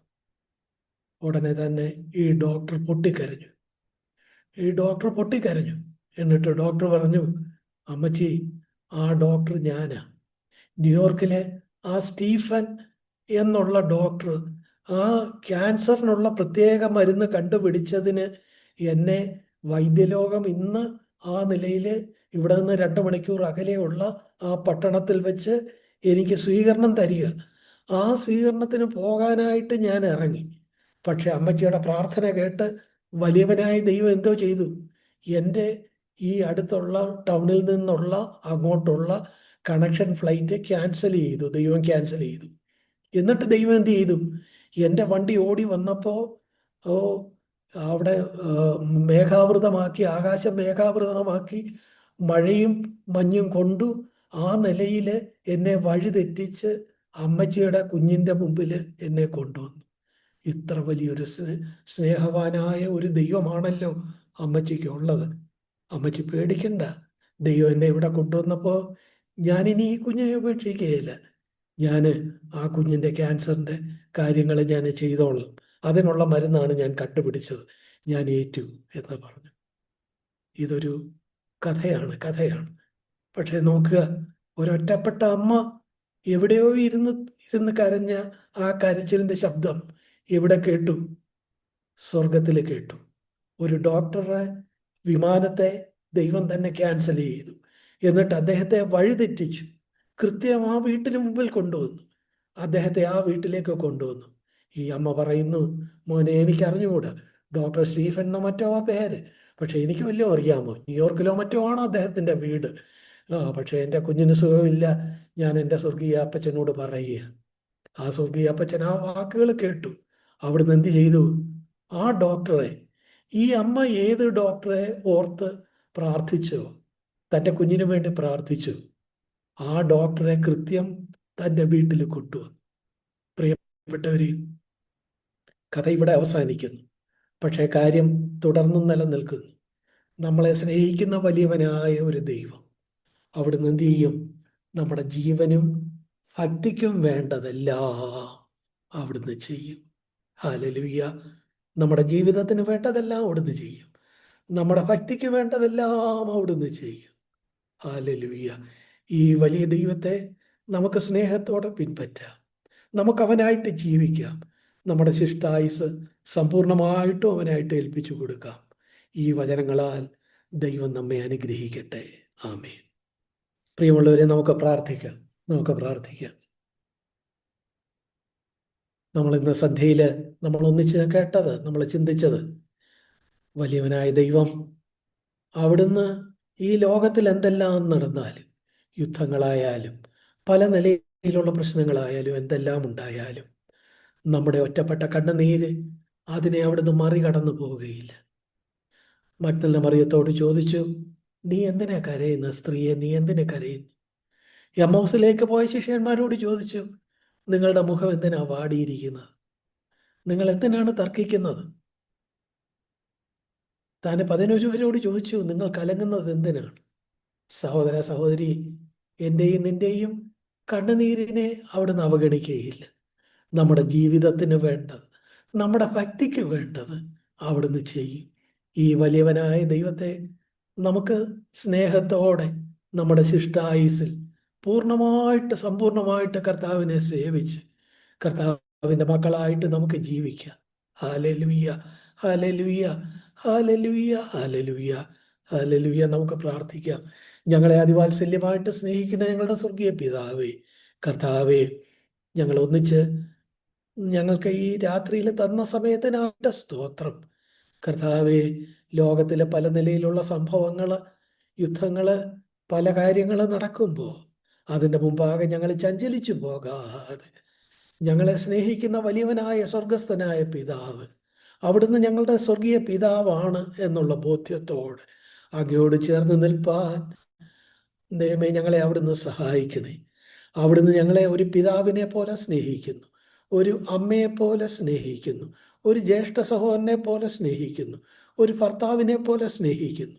ദൈവമേ, ഞങ്ങൾക്ക് മനുഷ്യ മനസ്സിന് സങ്കല്പിക്കാൻ കഴിയുന്ന ഏതെല്ലാം തരത്തിലുള്ള സ്നേഹമുണ്ടോ ആ നിലയിലെല്ലാം അവിടുന്ന് ഞങ്ങളെ സ്നേഹിക്കുന്നു. ഞങ്ങൾ ഈ ലോകത്തൊട്ടും വിലയുള്ളവരല്ല. ഞങ്ങളുടെ കണ്ണുനീര് ആളുകൾ കണക്കിലെടുക്കുന്നില്ല. ഞങ്ങളുടെ തേങ്ങലോ ഞങ്ങളുടെ നെടുവീർപ്പോ ഒരാളും ആ നിലയിൽ കർത്താവെ കേട്ടതായിട്ട് നടിക്കുന്നില്ല. എന്നാൽ ഞങ്ങളുടെ കണ്ണുനീരിന് മുമ്പിൽ അവിടുന്ന് മറികടന്നു പോവുകയില്ല. ഞങ്ങളുടെ തേങ്ങലിൻ്റെ ശബ്ദം അവിടുന്ന് കേൾക്കും. ഹല്ലേലൂയ. ഞങ്ങളുടെ നെടുവീർപ്പ് അവിടുന്ന് അറിയുന്നു. അവിടുന്ന് ഞങ്ങളുടെ അടുത്തേക്ക് വരുന്നു. നീ എന്തിനാ കരയുന്നത് മോനെ, മോളെ, നീ എന്തിനാ കരയുന്നത് എന്ന് ഞങ്ങളോട് ചോദിക്കുന്ന വലിയവനായ ഒരു ദൈവത്തെ പരിചയപ്പെടാനും അങ്ങേ ഞങ്ങളുടെ പിതാവായിട്ട് സ്വീകരിപ്പാനും ഒക്കെ ഞങ്ങൾക്ക് ഭാഗ്യം തന്നല്ലോ. ഞങ്ങൾക്കിനി ഈ ഭൂമിയിൽ എത്ര നാളുകളുണ്ടെന്ന് ഞങ്ങൾക്ക് അറിഞ്ഞുകൂടാ. ഞങ്ങളുടെ മുമ്പിലുള്ള നാളുകളെല്ലാം അങ്ങയോട് ചേർന്ന് നിൽപ്പാൻ, കർത്താവെ അങ്ങേ സ്നേഹിപ്പാൻ, ഞങ്ങളുടെ ശിഷ്ടായുസ് സമ്പൂർണമായിട്ട് അങ്ങേക്കായിട്ട് നൽകുവാൻ ഞങ്ങളെ എല്ലാവരെയും അവിടുന്ന് സഹായിക്കണേ. വചനം കേട്ട സഹോദരന്മാരെയും സഹോദരിമാരെയും ചെറുപ്പക്കാരെയും കുഞ്ഞുങ്ങളെയും അടിയനെയും എല്ലാം അവിടുത്തെ കരങ്ങളിൽ ഏൽപ്പിക്കും. ഞങ്ങളുടെ മുമ്പിലുള്ള നാളുകളിൽ കർത്താവെ അങ്ങേ അർത്ഥസമ്പുഷ്ടമായിട്ട് സ്നേഹിച്ച് കർത്താവെ മുന്നോട്ട് പോകുവാൻ, ഞങ്ങളുടെ ഭക്തിക്കും ജീവനും വേണ്ടതെല്ലാം ചെയ്തു തരുന്ന ഞങ്ങളുടെ കർത്താവിനെ മുറുകെ പിടിപ്പാൻ ഞങ്ങളെ അവിടുന്ന് സഹായിക്കണേ എന്ന് ഞങ്ങൾ ഒന്നിച്ചു പ്രാർത്ഥിക്കുന്നു. പ്രാർത്ഥന കേട്ടതിനായിട്ട് സ്തോത്രം. ഗൾഫിലുള്ള ഈ സഹോദരന്മാരെ എല്ലാം അവിടുന്ന് അനുഗ്രഹിക്കണേ.